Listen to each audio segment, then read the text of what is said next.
Good morning again on my way to work. Checking in, day 7 of my OptimFast diet. I am 2.9 kilos down and not hungry. What is with that? So, I started actually a little bit lower. My heaviest weight was 120 kilos, and that was the week before this diet. The day of starting this diet, day 1 for the second time, was 119.3, so I'd lost a little bit just beforehand, which was nice. And I come to you today at 116.4, so that is very exciting for me, especially in 7 days.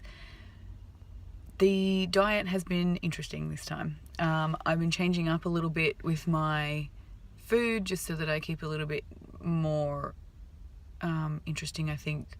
I don't know what the word is. I was just sticking exactly the same thing every single day last time, and it worked completely fine, whereas I found this time it was more of a struggle doing it that way, which I thought was odd. And I'm really not enjoying the shakes this time at all, so I have switched to bars, and they are so much better. I do find that getting my fibre in, though, I need to put it in my drink bottle. So I've gone through a couple of drink bottles, but I've landed on a couple of really good ones. I find that I've got this really good one that's got the times of the day. It's got each hour of the day marked out on it. It's a 1 litre drink bottle, and it goes from 8 a.m. down to 12 p.m. and then starts again at 1 p.m. and goes down to whatever that is. I think it's like 6 o'clock or something, 6 p.m. So that you're chasing yourself. I find myself looking at the clock and looking at my drink bottle and realizing that I'm an hour behind and chasing the water again for myself.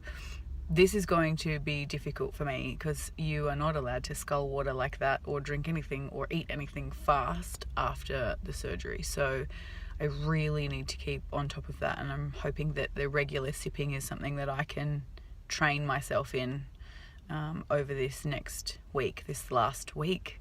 1 more week and that's it, and I'm done and I'm in, and it's all happening. So yeah.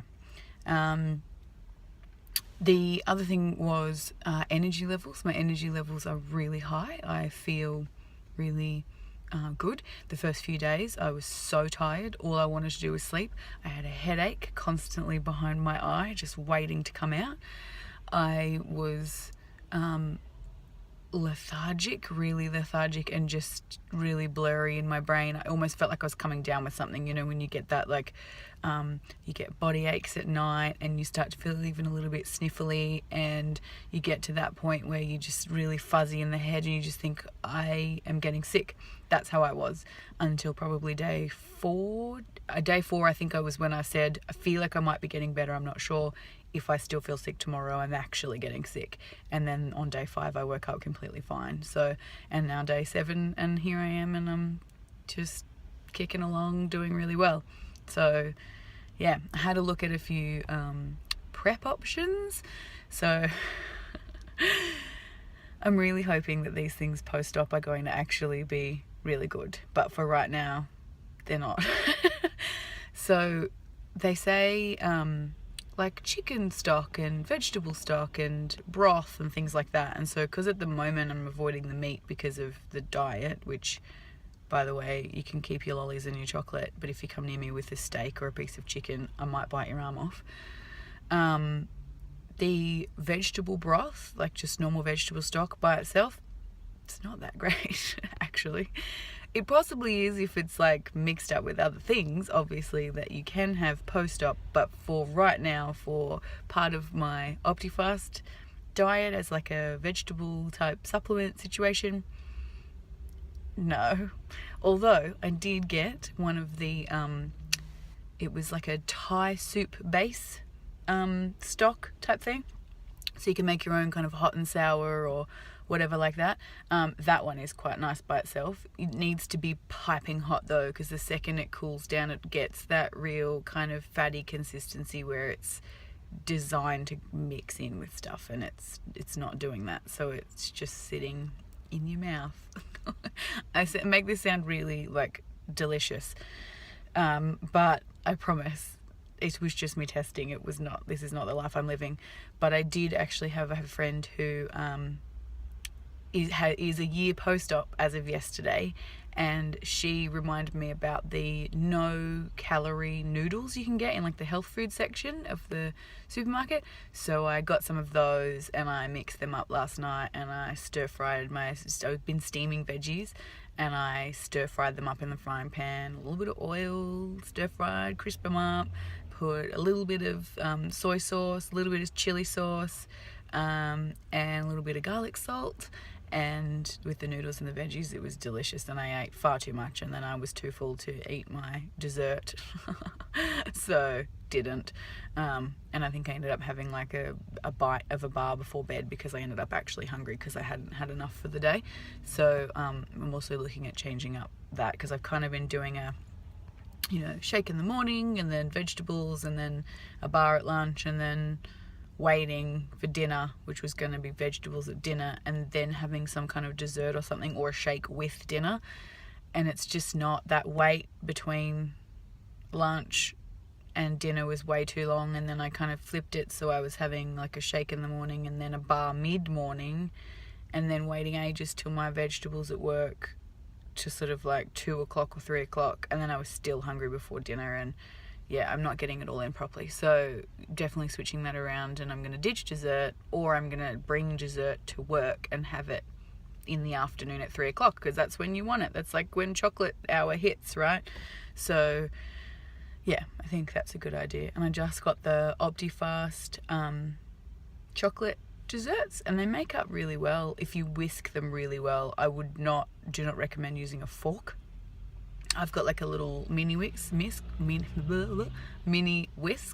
I bake, so I've got a million utensils, and so this little mini whisk is perfect because it gets really thick quite quickly, and so you've got to really give it a mix to make sure that there's no lumps or anything like that in it. And they really mean it. 5 minutes in the fridge and it's got that chocolate mousse kind of consistency.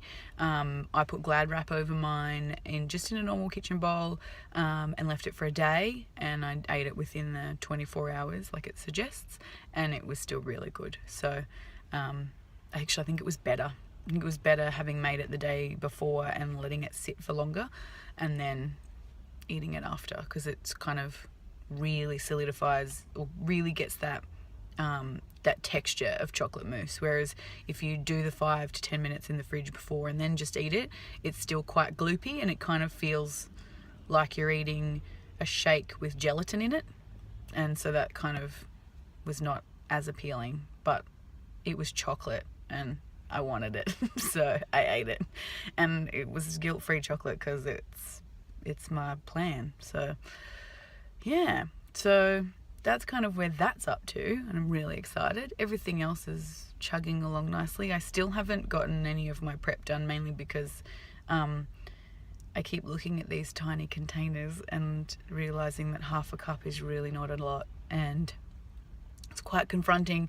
I keep looking at it and keep getting really nervous and really scared that this is happening, but it's not like a, oh my gosh, do I want to do this type of scared. It's more of a, this is finally happening. I feel like I'm taking that first step before you bungee jump into your new life. You sort of like, I'm right there on the edge, and I'm standing there and I'm staring at these tiny little containers going, this will be my life, this is going to be my life, and here it comes. And I had a friend say to me, I've had lots of people look at these containers, or I've explained it to them, and they've said, there's no way you could tell me that's all I'm eating, blah blah blah.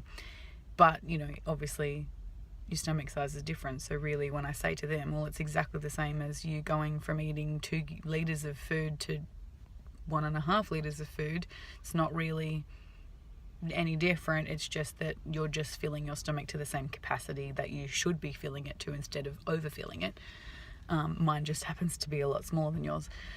And I had someone standing there staring at my little container that I had found, and had said, this is how much of this container that I will be allowed to eat at each meal. And they just looked at it and they just said, are you sure you want to do this? And I looked them straight in the face and said, absolutely. and she just was blown away. She was like, you've blown my mind. And I thought, no, this is happening. I'm so excited. And these, we'll call them almost 3 kilos that I've lost in 7 days is so exciting and so amazing. And it's really bizarre because I'm used to feeling like in the back of my mind, yeah, but when's it going to come back? Because so often you do these things where you do these shake diets or these cleanses or whatever, and you do really well at the start, you drop the first 5 kilos, maybe even 10 if you can really push it, and then all of a sudden you've got to go back to the real world and eat normal food, and it starts coming back. And I said to my husband this morning, it's so bizarre to me to know that those 3 kilos are never coming back. Let's just let that sink in for a second.